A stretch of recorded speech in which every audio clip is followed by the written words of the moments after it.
آپ کو میں یہ بتا رہا ہوں کہ آپ دیکھ لیں اکثر لوگ جو ہے نا یا تو یوں چھواتے ہیں یا تو یوں کرتے ہیں یا تو ایسے رکھتے ہیں، پتہ نہیں کیسے کیسے رکھتے ہیں. یعنی یہ سمجھ لیں کہ زیادہ تر لوگ یہ 3 انگلی کا پیڑ زمین سے لگاتے نہیں ہیں، یا تو ایک لگائیں گے یا تو نہیں لگائیں گے یا تو یوں الٹا رکھیں گے، بعض اوقات تو یوں کرتے ہیں، پتہ نہیں کیسے کیسے اللہ جانے کرتے ہیں. تو بہرحال یہ مسئلہ یاد رکھنا میرے عزیزوں، اس پر کافی لوگ غافل ہیں اور انگلیوں کا پیڑ زمین سے لگاتے نہیں ہیں، جس کی وجہ سے ان کا واجب چھوٹتا ہے، فرض چھوٹتا ہے اور اس طریقے سے نماز ان کی خراب ہو جاتی ہے. آپ سمجھ گئے یہ مسئلہ؟ انگلیوں کا پیڑ لگانے والا میں نے بتایا یہ پیر کی جو نیچے والا حصہ پیڑ کہتے ہیں، یوں موڑ کر کے رکھنا ہے. 3 انگلیوں کا پیڑ زمین سے لگانا، اس کو اپنے ذہن میں نقش کر لیں، واجب ہے. واجب چھوٹ جائے گا تو نماز کو دوبارہ لوٹانا واجب ہوگا، نماز نہیں ہوتی ہے. اور کم سے کم 1 انگلی کا پیڑ لگانا، دونوں پیر میں سے 10 انگلیوں میں سے 1 انگلی کا پیڑ زمین سے لگانا سجدہ کا آپ پہ فرض ہے. کتنے لوگ نماز پڑھتے ہیں 1 انگلی کا پیڑ ہی نہیں لگتا، 1 انگلی بھی نہیں لگتی زمین سے میرے عزیز. کتنے لوگ نماز پڑھتے ہیں ان کا فرض چھوٹ جا رہا. اور یقین نہ آئے کسی بھی مسجد میں آپ جائیں، جب لوگ سجدے میں ہوں آپ خالی دیکھیے گا پیچھے کہ کتنے لوگوں نے لگایا ہے. زیادہ تر لوگ غافل ہیں، ایسے نماز پڑھ رہے ہیں، غلط خلاف شریعت نماز پڑھ رہے ہیں، فرض چھوڑ رہے ہیں، واجب چھوڑ رہے ہیں. تو کیسے نماز ہوگی بتائیں؟ کتنا بڑا گناہ بھی ملے گا اور نمازیں سب برباد ہو رہی ہیں. ایسے لوگ محنت کر رہے ہیں، کام کاج چھوڑ کر نماز پڑھ رہے ہیں، صبح اپنی نیند قربان کر کے نماز پڑھ رہے ہیں، لیکن بیچارے جہالت سیکھتے نہیں ہیں، نہ سیکھنے کو جاتے ہیں. نماز کیا پڑھیں؟ نماز ضائع کر رہے ہیں، گناہ لے رہے ہیں، گناہ لے رہے گناہ. یہ مسئلہ ہے. تو یہ بات آپ سمجھ گئے نا؟ ٹھیک ہے نا؟ تو آپ جو ہے نا اس طریقے سے ایک سجدہ کر لیا، سبحان ربی الاعلیٰ 3 مرتبہ 5 مرتبہ جو آپ کا سجدہ کر لیے. پھر اس کے بعد جب آپ سجدے سے اٹھیں گے، سر اٹھائیں گے، تو سب سے پہلے سجدے سے سر اٹھانے میں اپنی پیشانی اٹھائیں گے، پھر ناک، پھر دونوں ہاتھ. اس کے بعد پھر آپ جس طریقے سے ایسے ہیں اللہ اکبر. اب یہاں پر بھی جو لوگ غلطی کرتے بتا دیتا ہوں. ایک سجدے سے اٹھنے کے بعد آپ سیدھے بیٹھ جائیں. آپ اچھی طرح تھوڑی دیر، کم سے کم جتنا دیر آپ ایک بار سبحان اللہ کہتے ہیں اتنا دیر بیٹھے رہے. آپ نے دیکھا ہوگا زیادہ تر لوگ نہیں کرتے، لیکن لوگ کرتے بھی ہیں. وہ کیا کرتے ہیں؟ اللہ اکبر اللہ اکبر، اتنا بھاری نماز پڑھتے ہیں نا، اللہ کی بنا. ابلیس بھی بیچارہ پریشان ہو گیا، آپ تو ایسے کبھی نماز نہیں پڑھ رہے جس طرح ایک بیچارے پڑھ رہے. ہم نے دیکھا یار، میں بتا رہا ہوں، اگر ہمارے مسجد میں ایسے آدمیوں کو دکھاؤں گا، میں نے کتنی مرتبہ بندہ ہمارے درس بھی بیٹھتا ہے، سنتا بھی ہے، آج بھی ایسے نماز پڑھتا ہے، سنتے کتنی پتہ نہیں، درس بھی سنا ہوا کتنے مرتبہ. یہ مسئلہ میں نے ریپیٹ کر کے سمجھایا ہوا ہے. آج بھی ویسے نماز پڑھتا ہے، مانتا ہے کہ پتہ اللہ جانے نماز پڑھتا ہے. بس ایسے بھی لوگ ہیں. تو میں نے بتایا دونوں سجدے کے بیچ میں جو بیٹھتے ہیں نا ایک سجدہ کر کے، اس کو تعدیل ارکان جلسہ کہتے ہیں. تعدیل ارکان نماز میں واجب ہے. واجب چھوٹنے سے نماز ناقص ہوتی ہے، پھر سے پڑھنا پڑتا ہے اس کو. تو یہ پڑھ لیں. اگر میں نے بتایا کہ زیادہ جلدی ہے، اگر ایک بار تسبیح کہے، ایک بار سبحان ربی الاعلیٰ کھٹ اٹھ جائے، پھر اللہ پر سبحان ربی الاعلیٰ اٹھ جائے، یہ چلے گا، کوئی گناہ نہیں، نماز مکمل ہو جائے گی. لیکن تعدیل ارکان جو واجب ہے، واجب چھوٹنے کی اجازت نہیں مل سکتی. یہ مسئلہ یاد رکھیں. تو ایک بار سجدہ کر کے اٹھیں، اچھی طرح بیٹھ جائیں. اس کے بعد بیٹھنے کا طریقہ، اس کو قاعدہ بھی کہتے ہیں، جلسہ بھی ہے. جب آخر میں تحیات بیٹھ کر پڑھیں گے تو قاعدہ ہوگا، ورنہ یہ جلسہ ہے دو سجدوں کے درمیان جو بیٹھتے ہیں تھوڑی دیر، اس کو جلسہ کہتے ہیں، یہ واجب ہے. اس کے بعد پھر آپ دوسرا سجدہ کریں. دوسرا سجدہ کرنے کے بعد پھر سیدھے کھڑے ہو جائیں اللہ پر کہتے ہوئے. کھڑے ہونے کے بعد دوسرے رکعت میں آپ کو صرف بسم اللہ پڑھنا ہے بس. بسم اللہ پڑھنے کے بعد پھر سورہ فاتحہ، آمین، بسم اللہ، پھر کوئی سورت، پھر وہی جس طرح آپ نے پہلی رکعت کو سمجھ کے نا، آپ پہلی رکعت کی طرح آپ دوسری رکعت پڑھیں. اس کے بعد جب 2 رکعت نماز پوری کر لیا یا 4 رکعت پوری کر لیا تو کیا کرنا ہے؟ قاعدہ کرنا ہے. قاعدے میں بیٹھنے کا طریقہ یہ ہے کہ اس طریقے سے جو بایاں پیر ہے نا اس کو بچھا دیں گے، دایاں پیر بچھا کر اس کو بیٹھ جائیں گے. سیدھا پیر کو کھڑا کر کے یہ انگلیاں موڑ کر کے، جیسے میں نے آپ کو سجدے بتایا تھا نا، انگلیوں کا پیر زمین سے لگا کر کے انگلیاں موڑ کر کے کہاں رکھنا ہے؟ قبلہ کی طرف کرنا ہے. یہ سنت طریقہ ہے. اچھا بعض اوقات کسی کی مجبوری ہے تو بات الگ ہے، وہ ایسے بھی کر سکتا ہے. جیسے کسی کا بعض اوقات دکھتا ہے، درد ہوتی ہے تو کوئی حرجہ نہیں ہے، لیکن سنت طریقہ یہ کہ انگلیاں موڑ کر کے آپ جو ہے نا یہ سیدھا پیر کھڑا رکھیں، انگلیوں کا رخ قبلہ کی طرف کریں، انگلیوں کا پیر زمین سے آپ لگا کر کے رکھیں، یہ قاعدہ کی حالت میں ٹھیک، اور بائیں پیر بچھا کر اوپر بیٹھے ہیں۔ اس کے بعد پھر آپ کو تحیات پڑھتے ہیں۔ تحیات پڑھنے میں کیا کرتے ہیں؟ تحیات للہ، پھر اس کے بعد کلمہ شہادت پر انگلی اٹھاتے ہیں نا۔ اب نیا فیشن چلا ہے، اس میں دور بدل رہا تو فیشن بھی بدلتا رہا، دین میں بھی فیشن آ گیا ہے، وہ کیا پتا ہے آپ کو؟ نیا فیشن اب یوں کرتے ہیں لوگ، یوں اسی میں دھیان لگا رہتا ہے۔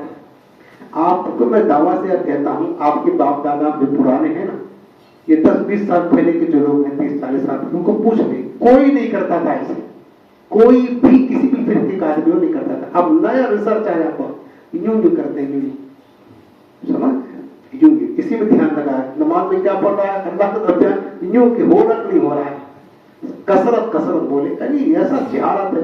اگر لوگ دیکھی دیکھا، دوسروں کو دیکھی دیکھا عمل کرنا شروع کر دیتے ہیں، ایسی جہالت چھائی ہوئی ہے، اتنی غلطیاں ہیں۔ یاد رکھنا میرے عزیزوں، نماز کی حالت میں ہر چیز کا رخ کعبہ شریف طرف ہونا چاہیے، جہاں تک جیسے ہم اتحیات پڑھ رہے ہیں نا، انگلیوں کو رکھ کدھر ہے؟ کعبہ طرف ہے نا، اسے ہم نے انگلیاں موڑ کر بھی رخ کیا کعبہ طرف، چہرہ کعبہ طرف، ہتھیلی اٹھاتے ہیں، ہر چیز کا قبلہ کعبہ ہے، انگلیوں کا رنگ بھی کعبہ کی طرف ہونا چاہیے۔ اب ہم تیار پڑھتے ہیں، جب کلمہ شہادت پر انگلی اٹھاتے ہیں، اشہد ان لا الہ الا اللہ، لا الہ الا، لا پہ اٹھانا ہے اور الا پہ گرا دینا۔ اس کا مطلب کیا ہوا؟ یہ کہتے ہیں اشہد ان لا الہ الا اللہ، میں گواہی دیتا ہوں کہ نہیں ہے کوئی معبود سوائے اللہ کے، اللہ کے سوا کوئی معبود نہیں، تو زبان سے تو گواہی دے رہے ہیں۔ ہماری بات یہ ہے کہ ہم اپنے ہاتھ کی انگلی سے اس بات کی گواہی دے رہے ہیں کہ میرا رب ایک ہی ہے، بس ہاتھ کی انگلی سے یہ گواہی دے رہے ہیں کہ میرا رب ایک ہی ہے، یہ گواہی، کوئی اللہ کے سوا۔ اب آپ نے اس کو کیوں اٹھایا تھا؟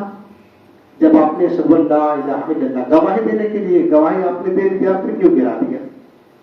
گواہی دے دیا نا تو گرا دیا، کام ختم ہو گیا نا، کام ختم ہو گیا۔ اب بعض لوگ نیا فیشن بھی چلا کہ یوں اٹھا کر کے یوں ایسے، یہ ایک بار سمیٹ لیا نا تو یوں ایسے سمیٹ کر رکھے ہوئے، یہ بھی غلط طریقہ ہے۔ یوں سمیٹ کر ایسے پورا جب تک سلام نہیں پھیریں گے سمیٹ رہیں گے، حالانکہ جو ضرورت تھی سمیٹنے کی وہ گواہی دینے کے لیے وہ ختم ہو گئی۔ اب حکم یہ کہ واپس پھر آپ اپنا انگلیوں کا کعبہ شریف طرف کر لیں، یہ حکم ہے۔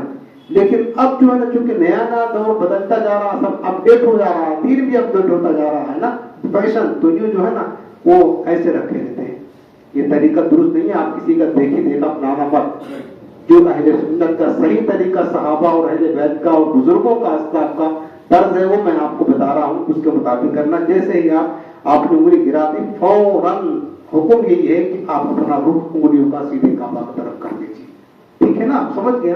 تو آپ کو ایسے کر دینا، کسی کا دیکھی دیکھا نہیں اپنانا ہے۔ اتحیات پڑھ لیا، 2 رکعت والی نماز ہے تو پھر 2 رکعت تو پوری ہو جائے گی۔ اگر 4 رکعت والی نماز پڑھ رہے ہیں آپ اور 4 رکعت والی میں فرض ہے، واجب ہے، سنت مؤکدہ ہے، اگر یہ ہے تو پھر اتحیات پڑھ کر کے پھر اللہ اکبر کہتے ہوئے سیدھے 4تھی رکعت کے لیے کھڑے ہو جائیں گے۔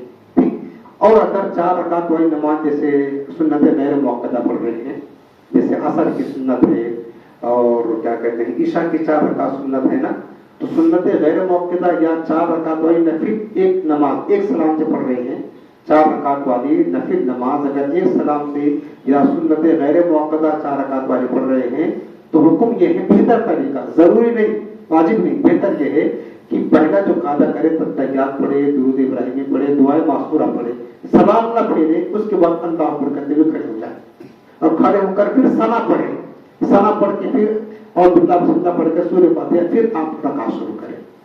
سمجھ رہے نا؟ یہ بہتر طریقہ، یہ 4 رکعت والی سنت غیر مؤکدہ ہو یا 4 رکعت والی نفل اگر پڑھ رہے ہیں نا تو 2 رکعت پر آپ پورا دعائے معصورہ تک پڑھ کر سلام پھیرے بغیر تیسری رکعت میں کھڑے ہوں تو تیسری رکعت میں ثنا کے ساتھ وہاں شروع کریں گے۔ لیکن اگر سنت مؤکدہ ہے اور اگر کیا کہتے ہیں کہ فرض ہے، واجب ہے، پھر آپ کو تحیات کے بعد فوراً کھڑا ہونا ہے، یہاں تک کہ تحیات کے بعد کتنا دیر رکے رہے، کتنا دیر میں اللہ صلی علی محمد کہتے ہیں، بیٹھے رہے، کھڑے کھڑے نہ ہوئے, یا اللہم صلی علی سیدنا, یا اللہم صلی علی محمد کہہ دیا بولے سے تو پھر سجدے سے واجب ہو جائے گا. ٹھیک ہے نا. اب آپ تحیات وغیرہ پڑھ کر کے سلام پھیرنا ہے. السلام علیکم ورحمۃ اللہ, السلام علیکم ورحمۃ اللہ. سلام میں یوں ادھر اور ادھر. ٹھیک ہے نا. نیت یہ کریں گے کہ ہمارے جو فرشتے ہیں ان کو سلام کر رہے ہیں السلام علیکم ورحمۃ اللہ, بائیں طرف فرشتے ان کو سلام کر رہے ہیں. جماعت کے ساتھ نماز پڑھے تو نیت کرے کہ فرشتوں کو سلام کر رہے ہیں, جو ہمارے سیدھے طرف نمازی ہیں یا امام صاحب بھی ہیں تو ان کو سلام کر رہے ہیں, بائیں طرف جو ہے ان کو سلام کی نیت کرنا ہے دل میں. اس طریقے سے آپ سلام پھیر دیجیے. ایک مسئلہ میں بتا دیتا ہوں آپ کو کہ بعض لوگ پوچھتے ہیں کہ نماز کی حالت میں آنکھیں بند رکھ کر کے نماز پڑھ سکتے ہیں یا نہیں. ٹھیک, دیکھیں اصل مسئلہ کیا ہے کہ سنت طریقہ یہ ہے کہ جب بھی آپ اصل چیز تو کیا ہے کہ نماز میں خشوع خضوع مطلوب ہے. خشوع خضوع سمجھتے ہیں یعنی توجہ زیادہ تر اللہ کی طرف ہو. نماز میں مطلب کیا, بندہ حالت نماز میں تو سب بھول جائے, صرف اس کا رب یاد رہے بس اور کچھ یاد نہ رہے. اس کو خشوع خضوع کہتے ہیں کہ ساری توجہ رب کی طرف لگا دیں. یہ اصل مقصود ہے نماز پڑھنے کا. ٹھیک ہے نا.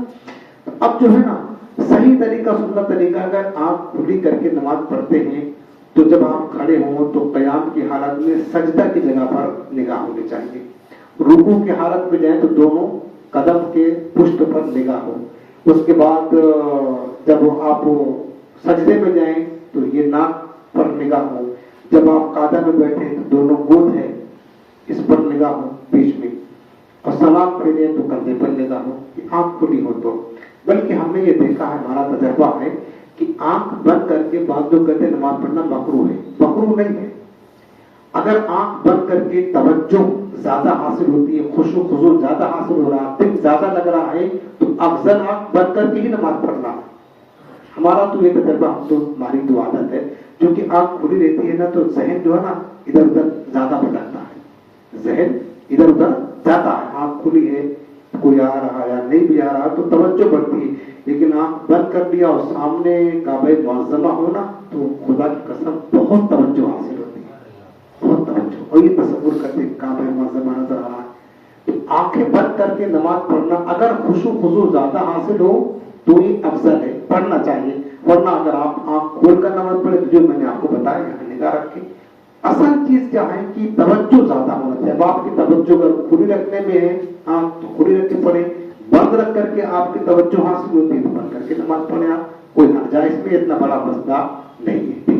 سلام پھیرنے کے بعد جیسے سلام پھیرے 3 مرتبہ استغفر اللہ استغفر اللہ استغفر اللہ یہ کہنا سنت ہے. جب بھی سلام پھیرے تو 3 مرتبہ استغفر اللہ بھی پڑھ لیں آپ. اور اس کے بعد پھر اگر جسے فرض نماز پڑھنا تو آیت الکرسی بھی پڑھنا چاہیے. یاد کر لیں, یاد ہوگا آپ کو. آیت الکرسی پڑھنے کی فضیلت یہ ہے کہ نماز کے بعد جو ہر نماز کے بعد آیت الکرسی پڑھنے کی عادت بنائے گا, اس کے اور موت کے یعنی اس کے اور جنت میں داخل ہونے کے درمیان جو فاصلہ صرف موت ہے. یعنی یہ بتایا گیا کہ جیسے مرے گا اللہ تعالیٰ اس کو جنت عطا فرما دے گا. بڑی فضیلت ہے. تو آیت الکرسی آپ پڑھ لیں.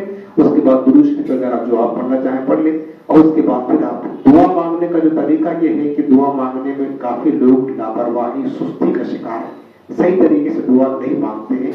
دعا بندہ اللہ سے مناجات کرتا ہے, التجا کرتا ہے, تو دعا مانگنے میں بھی گر گڑا کر, ہو سکے تو رو رو کر, آنسو بہا کر, عاجزی کے ساری کے ساتھ دعا مانگے. دعا مانگنے کا سنت طریقہ یہ ہے کہ دونوں ہاتھ اٹھائیں, بسم اللہ شریف پڑھ کے درود پاک پڑھ لیں دعا کی قبولیت کے لیے. دونوں ہاتھ اس طرح کریں کہ دونوں ہاتھ ایک دوسرے سے جدا ہوں, ہتھیلیاں کھلی ہوں. دعا کا جو قبلہ ہے نا وہ آسمان آپ رکھنا, تو ہتھیلیوں کا رخ آسمان کی طرف یہ ہونا چاہیے. اب ہاتھ کہاں رکھیں, ہاتھ چاہا تو آپ سینے کی سیدھ میں کر لیں, چاہا تو یہ کندھے کی سیدھ میں کر لیں, چاہا تو یہ چہرے کی سیدھ میں کر لیں. اس طریقے سے ہاتھ اتنا بلند کریں اور اس طریقے سے آپ جو ہے نا گر گڑا کر عاجزی کے ساتھ جو ہے نا اللہ تعالیٰ کی بات کر درود پاک پڑھ کر کے جو آپ کو دعائیں دنیا اور آخرت کے تعلق سے اپنے لیے اپنے والدین کے لیے ہر دن دعا مانگا کرے ہر نماز کے بعد. اور کیا کہتے ہیں اپنے ساری امت مسلمہ کے لیے دعا مانگے. بہرحال دعا مانگنے کا طریقہ یہ ہے. بعض لوگ بڑے ایک دوسرے کے طریقے سے ہاتھ یوں رکھا, ہاتھ یوں رکھا, دعا کر رہے ہیں, یہ صحیح طریقہ نہیں. اللہ کی بارگاہ میں مانگ رہے ہیں دعا بے نیاز ظاہر کر کے مانگیں گے نہیں, عاجزی کے ساتھ میں جو سنت طریقہ ہے وہ مانگیں گے. تو انشاءاللہ تعالیٰ ہماری دعائیں قبول ہوگی. یہ میرے خیال سے جو مجھے یاد آیا ضروری چیزیں تھیں میں نے آپ کو بتا دیا ہے. اب آپ کو 2-4-10 منٹ کے لیے اگر کسی کو کچھ پوچھنا ہے یا سمجھنا ہو نہ سمجھ میں آیا ہو تو آپ پوچھ سکتے ہو, یا پھر سلام پڑھ کر کے محفل ختم کر دیں. آپ لوگ سمجھ گئے نا آج کی جو بات بتائی, آپ لوگ سمجھ میں آ گیا؟ اگر کسی کو کوئی بھی شبہ ہو شک ہو تو آپ بلا جھجک پوچھ لیں. سمجھنے میں کچھ رہ گیا ہو یا آپ کو کوئی اور مسئلہ مطلب پوچھنا ہو تو آپ پوچھ سکتے ہیں, انشاءاللہ بتا دیں گے. تھوڑی دیر کے لیے کافی ٹائم ہو گیا ہے, اس کے بعد پھر انشاءاللہ سلام پڑھ لیتے ہیں. السلام علیکم. حضرت یہ نماز تو الحمدللہ سیکھ لیا. نماز کے اندر جو نماز اذکار ہے جیسے تحیات پڑھی گئی اس میں تحیات کر دیا بنا مخرج کے اگر نماز پڑھی تو اس کا معاملہ ہے. یہ تو بہت بڑا مسئلہ ہے. الحمدللہ اصل میں دیکھیں یہ جو نماز کے ارکان ادا کیا یہ تو ایک دن میں 1 گھنٹے میں سیکھ لیں گے, یہ صحیح بھی ہو جاتا ہے. رہا معاملہ قرآن عظیم کو مخرج کے ساتھ پڑھنا یہ بھی اہم فرض ہے. نہیں آپ جو سمجھ لیں جیسے قرآن پڑھنے کا جو طریقہ ہے الحمدللہ رب العالمین, آپ کو پتا ہے جو قرآن پڑھے ہا اور ہا دونوں ہوتا ہے, قاف اور کاف دونوں ہوتا ہے, سین اور شین دونوں ہوتا ہے. دونوں کا معنی الگ الگ ہے. سین جو بغیر نقطے کے اس کا معنی الگ ہے, شین کا معنی الگ ہے. اب قرآن عظیم کو تجوید کے ساتھ حروف کی ادائیگی کے ساتھ درست مخارج کے ساتھ ایک ایک حرف کا صحیح مطلب ہے وہ نکلے, یہ پڑھنا فرض ہے. یاد رکھنا یہ پڑھنا فرض ہے, کیونکہ اگر اس طریقے سے نہیں پڑھیں گے تو پھر مثلاً قل هو اللہ احد ہے تو قل هو اللہ احد پڑھ دیا معنی فاسد ہو جائے گا. جب معنی فاسد ہوتا تو نماز بھی فاسد ہو جاتی ہے. یہ سیکھنا بھی ہر مسلمان پر فرض ہے. لیکن اب یہ ایسا مسئلہ ہے قرآن عظیم کا سیکھنا, یہ نہ 1 گھنٹے میں سیکھا جا سکتا ہے, نہ 1 دن میں, نہ 2 دن میں, نہ 4 دن میں, بلکہ اس کے لیے وقت لگے گا سیکھنے میں. لیکن سیکھنا چاہیے, ضروری ہے سیکھنا. تو یہ جو قرآن عظیم ہے جو پڑھتے ہیں نماز میں یا کیا کہتے ہیں جو نماز میں اذکار ہیں, تحیات ہیں, ثنا ہیں, تسبیح وغیرہ, ان تمام چیزوں کا درست مخارج کے ساتھ صحیح تلفظ کے ساتھ ہی ادا کرنا ضروری ہے. اگر غلط طریقے سے ادا کیا اور نماز مطلب معنی اس کا فاسد ہوا, بگڑا, تو پھر یاد رکھنا نماز بھی فاسد ہو جائے گی. حکم شریعت ہے یہ, اس لیے اس کو پیچھے بھی ہمیں ٹائم دینا چاہیے. حیبر خان مسجد میں تو خیر رمضان آنے والا ہے, 10 سے 11 مدرسہ چلتا ہے بڑے لوگوں کا, بالغان کا. تو اگر آپ چاہیں تو رمضان میں چھٹی ہو جائے گی, لیکن آپ چاہیں تو یہ بات بھی رمضان میں چالو کتنے بجے تراوی بات کا یا فجر کی بات کا اگر آپ رابطہ کریں تو صحیح تدبیر کے ساتھ حیدر خان مسجد مدرسہ بالغان کا ماشاءاللہ چالو ہے, آپ ہم سے رابطہ کر لیں تو آپ کو ہم پڑھا دیں گے. ہاں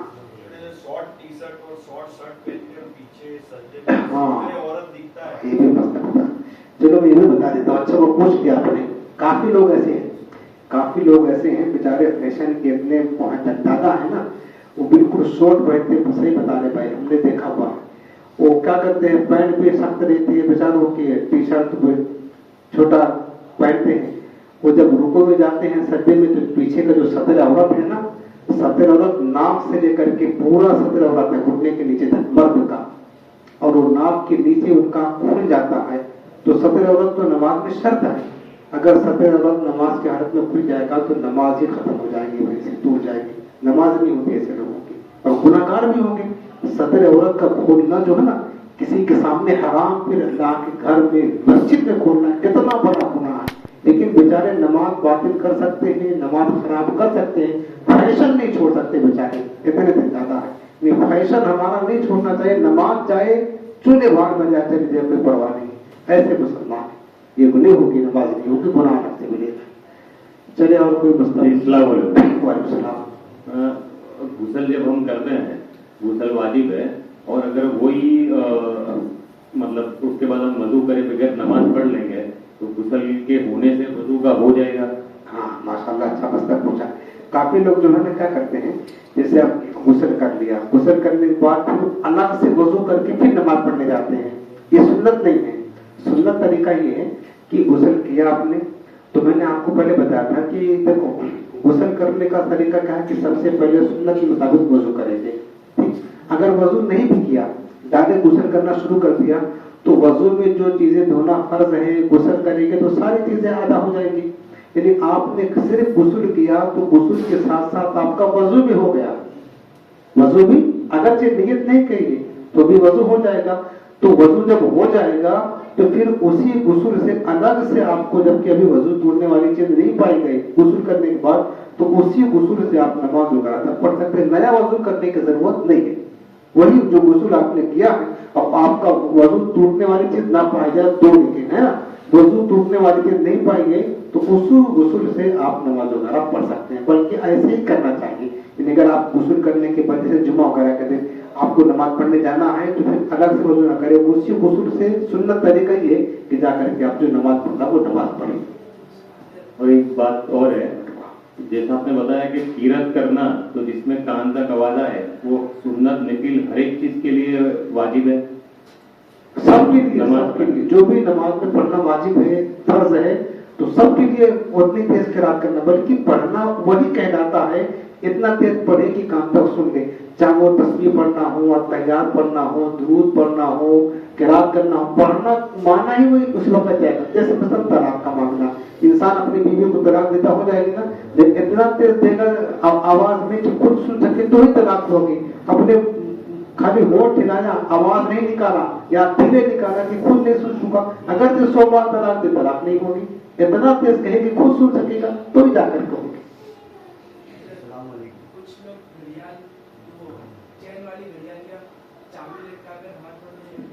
چابی لٹکانے کوئی حرج نہیں ہے. پہننے کا حکم الگ ہے، کپڑے میں لٹکائے جس جیب میں رکھتے ہیں اپنے نا، جیب میں رکھنے سے بھی نماز ہو جائے گی، لٹکا دیے تو بھی ہو جائے گی. پہننا کس کو کہتے ہیں کہ گلے میں، ہاتھ میں پہننا، تو پہننے کا حکم الگ ہے اور لٹکانے کا حکم الگ ہے. تو لٹکائیں گے تو نماز میں کوئی کراہت نہیں ہے، پہننے کی تو کراہت ہوگی تو ہو جائے گی تو بھی کوئی ہے. لیکن ہم اس میں بتائیں کہ بہتر یہ ہے کہ اس کو اتار دینا چاہیے. اگر یاد ہے، اگر بھول سے پہن لیا تو کوئی مسئلہ نہیں، بعض علماء نے فرمایا کہ ہو جائے گی کیونکہ ایک ضرورت ہے، لیکن اتار دینا بہتر ہے. چمڑا کا تو کوئی مسئلہ نہیں ہے. جو دھات والی چیزیں ہیں نا، جو مردوں کو پہننا ناجائز ہے، اس کے بارے میں مکروہ ہے. باقی چمڑا ہے تو دھات والے تو ہے نہیں، تو چمڑا ہے، ریگزین ہے یا اور کوئی چیز ہے جو دھات کی لوہے پیتل چاندی کے علاوہ ہے، اس کو بھلے سے پہنے، کوئی مسئلہ نہیں. چلے پوچھیں. یا مطلب کپڑا پاک کرنے کے حساب سے مطلب ایک واشنگ مشین میں یہ ایک مسئلہ بتا دو. مطلب زیادہ لوگوں کو خبر نہیں، مطلب واشنگ مشین میں کپڑا پاک نہیں ہوتا ہے. واشنگ مشین کا جو مسئلہ ہے نا، اصل میں اس میں اگر ناپاک کپڑے اس میں ڈالے جائے تو ہمارے علماء نے جو طریقہ بتایا ہے وہ یہی ہے کہ سب سے پہلے کپڑے کو الگ، جو کپڑا سب تو ناپاک ہوتا نہیں، جو ناپاک ہو اس کو الگ جو ہے نا دھو کر کے پاک کر رہے پھر واشنگ مشین میں ڈالیں.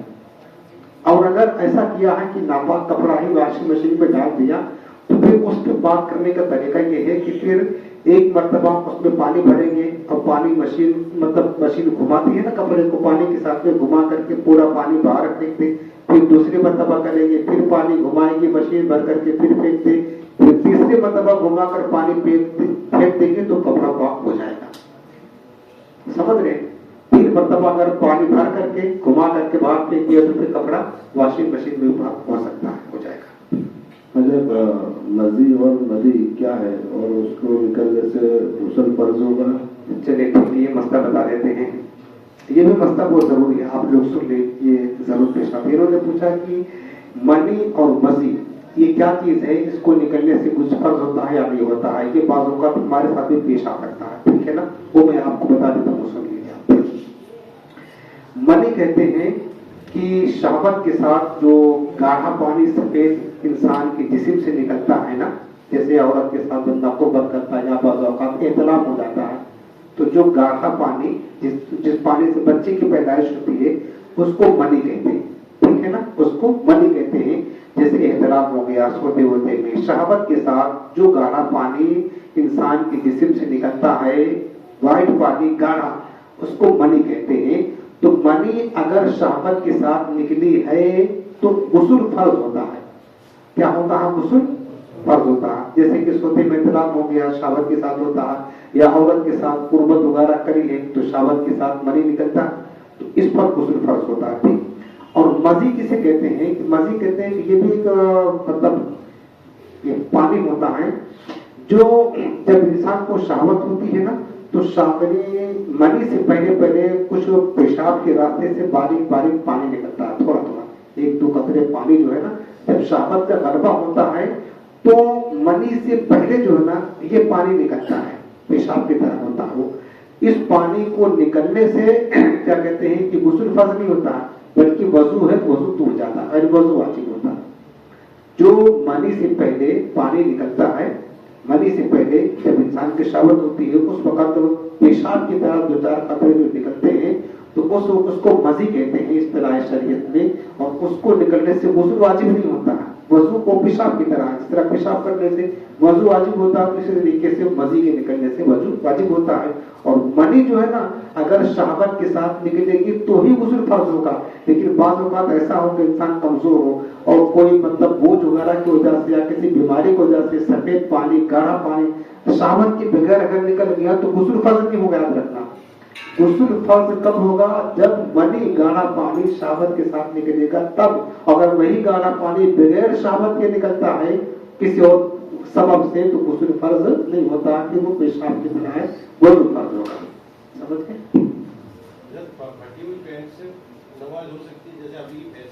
ہاں فیشن میں آ گیا نا. بہت لوگ تو بڑے ہوشیار ہیں، بیچارے رومال باندھ دیتے ہیں، ہے نا. لیکن میں نے کیا بتایا کہ نماز کو خراب کرنا گوارا کرتے ہیں، فیشن چھوڑنا گوارا نہیں کرتے ہیں. یہ جو گھٹنا ہے نا، گھٹنا یہ ستر عورت ہے. ستر عورت کا مطلب کیا ہوتا ہے؟ چھپانا فرض ہے نا. اگر گھٹنا ایک بھی کھلا ہے، ایک بھی نہیں ڈھکا ہے تو نماز پڑھے گی تو نماز نہیں ہوگی. اچھا لوگوں کو پتا ہوتا، جوانوں کو ہمارے بیچارے وہ رومال باندھ لیتے، پتا کہ نماز نہیں ہوتی، یہ مسئلہ معلوم ہوتا ہے لوگوں کو. تو اگر رومال باندھ لیا، چھپا لیا تو پھر نماز تو ہو جائے گی. لیکن اگر نہیں چھپایا ویسے پڑھ لیا تو ظاہر سی بات ہے ستر عورت کھلا ہوا ہے وہ حصہ تو نماز نہیں ہوگی. سارا بچ گیا، بیچارے کافی تھک گئے بیٹھے بیٹھے. ایک صف اور دوسری صف کے بیچ میں کتنا فاصلہ میکسیمم ہونا چاہیے؟ یا جو لاک ڈاؤن میں نماز پڑھ رہے تھے ایک ڈھابے سے دوسرے ڈھابے پہلے وہاں سے آگے سے جماعت کر رہے تھے، وہ شامل پڑھ رہے تھے، یعنی فاصلہ لمبا ہو جا رہا تھا پیچھے والے سب کا. ہاں ہاں پہلے صاحب اس کے بعد دوسرے صاحب، اس کے بعد یہ بات کر رہے ہیں. میکسیمم فاصلہ کتنا ہونا چاہیے؟ بس میکسیمم تو کم سے کم جتنا دیر میں لوگ سجدہ کر لیں آ جاتے ہیں نا، جیسے ایک صف ہوتی ہے سجدہ کر لے اس کے بعد پیچھے دوسرے صف بنے. اگر زیادہ فاصلہ ہے تو یوں سمجھ لیں کہ امام کا مقتدیوں کے ساتھ تعلق جڑا رہے، دونوں ایک جگہ میں رہے. اتنا فاصلہ نہ ہو کہ امام صاحب یا ایک صف یہاں تو دوسرے صف وہاں وضو خانے باہر لگی ہے، ایسا نہ ہو. یعنی تعلقات جو ہے نا بہرحال مقتدیوں کے امام کے ساتھ باہر ہے. اس کے لیے علماء نے بتایا کہ جیسے ایک چھوٹی کشتی ہے نا، چھوٹی کشتی ایک چھوٹی سی نہر ہوتی ہے تو نہر چھوٹی پتلی ہوتی ہے تو اس میں چھوٹی کشتی گزر سکتی ہے. تو کم سے کم یعنی زیادہ اتنا فاصلہ ہونا چاہیے، بس بہت زیادہ فاصلہ نہ ہو کہ یعنی اتنا زیادہ فاصلہ کہ بھائی امام کی جو صف ہے وہ الگ ہے، مقتدی کی صف بالکل الگ جگہ ہو گئی اور دیکھنے میں بھی ایسا معلوم ہو کہ ہاں یہ امام کا اور مقتدیوں کا تعلق ختم ہو گیا، ایسا نہیں ہونا چاہیے. سمجھ رہے؟ چلیے اب کافی ٹائم ہو گیا، بیچارے کب سے بیٹھے ہم لوگ پڑھتے ہیں، سلام پڑھ لیں پھر دعا کر لیتے ہیں ماشاء اللہ.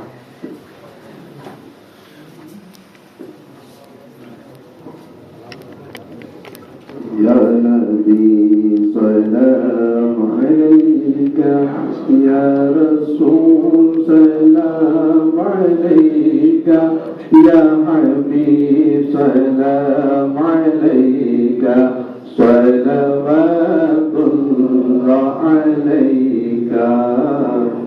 قرب کی بدرود جان تم پہ کروڑوں درود، طیبہ کی سمو دعا تم پہ کروڑوں درود. یا نبی سلام علیکہ، یا رسول سلام علیکہ، یا حبیب سلام علیکہ، صلوات اللہ علیکہ. السلام علیکم یا رسول اللہ وعلیہ آلہ وصحبہ یا حبیب اللہ. بسم اللہ الرحمن الرحیم، الحمد للہ رب العالمین والصلاة والسلام على سيد المرسلين وعلى آله وصحبه أجمعين استغفر اللہ۔ اے ہمارے قریب رب تیری رحمت سے، تیرے فضل و کرم سے، مالک تو نے اپنی رحمت سے ہم سب کو توفیق دی، ہم نے نماز وغیرہ کے ضروری مسائل سیکھے۔ میرے اللہ کسی طرح بتانے میں، سننے میں، کہنے میں غلطیاں ہوئی، مولا اپنے رحمت سے تو معاف فرما۔ یا اللہ اپنی بارگاہ میں سب قبول فرما۔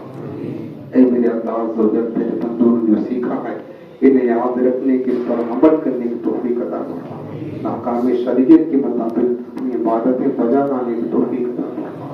یا اللہ بے حساب ہم سب کی مدد فرما، ایمان کی سلامتی فرما، ایمان کی حفاظت فرما، خاتمہ کی خیر فرما۔ اے ہمارے پیارے رب، تیرے بندے دور و نزدیک سے آئے ہیں، تیرے دین کا، تیرے محبوب کی شریعت کا علم سیکھنے کا شوق لے کر، یا اللہ ان کی حاضری قبول فرما۔ اپنی شان کے لائق انہیں دنیا اور آخرت میں بہترین جزا عطا فرما۔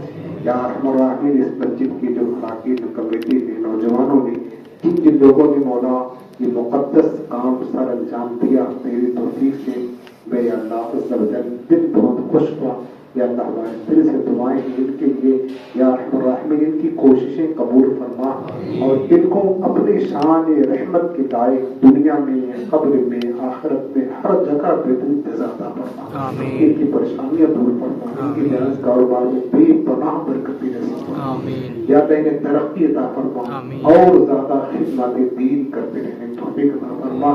جو میرے بندے یہاں حاضر ہیں مولا، سب کے ہاتھ اٹھے ہیں، ان کے خالی ہاتھوں کی لاز رکھے مولا، اور ان کی جائز مرادیں پوری فرما، ان کی پریشانیاں دور فرما، ان کے کاروبار میں خیر و برکت عطا فرما، ہر طرح سے دنیا و آخرت کا سلامتی عطا فرما، ان میں دین سیکھنے کا شوق جذبہ عطا فرما، دین کی خدمات کرنے کی توفیق عطا فرما۔ جن جن لوگوں نے اس کام میں حصہ لیا، نظر و نیاز کا اہتمام کیا، سب کی جائز دعائیں پوری فرما۔ کہتے رہتے ہیں تیرے بندے دعا کے واسطے کر دے پوری یا رسول ہر ایک کا صبر پورا۔ آمین بجاہ نبی کریم۔ ان اللہ و ملائکتہ یصلون علی النبی یا ایھا الذین آمنوا صلوا علیہ وسلم تسلیما۔ اللهم صل علی سیدنا محمد سبحان ربک رب العزة عما یصفون وسلام علی المرسلین والحمد للہ رب العالمین۔ اللہ سب کو سلامت رکھے۔ ماشاءاللہ صاحبت خان مسجد میں ہر ہفتہ بدھوار کو ہفتہ وار اجتماع ہوتا ہے 10 سے 11 بجے تک کا، اور قرآن عظیم کی تفسیر اور حدیث پاک کا بھی درس ہوگا جمعرات کو 10:45 سے 11:45 تک۔ ابھی آخری بیان ہے، اب کی بدھوار یعنی پرسوں محفل مدینہ رکھی ہے، نام خانے کی محفل کا تھوڑا دیر بیان ہوگا، ہو سکے تو آپ ضرور تشریف لائیں۔ اور باہر شاید نیاز کا بھی اہتمام کیا ہے، آپ اللہ نیاز کھا لیں، اللہ پاک آپ سب کو سلامت رکھے۔